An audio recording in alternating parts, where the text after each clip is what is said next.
महाराष्ट्र के 16 बागी अरकान असेंबली की नाअहली पर सुप्रीम कोर्ट में समाअत आज। कोर्ट के रुख से मिलेगा इशारा। ठाकरे और शिंदे गुट में किसकी होगी शिवसेना।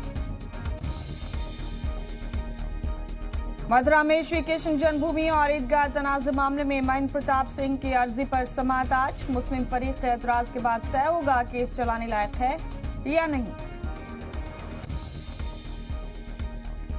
शदीद बारिश से मुल्क के बड़े हिस्से में तबाही। जनूबी गुजरात में 700 लोगों को महफूज मकामात पर पहुंचाया गया।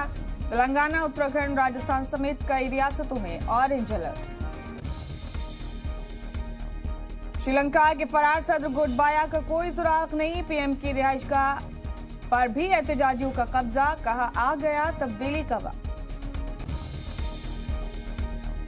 श्रीलंका में बिगड़े हालात के बीच ग्राउंड जीरो पर जी मीडिया। पीएम और सदर के घर से लेकर सड़क और दफ्तर तक हाहाकार।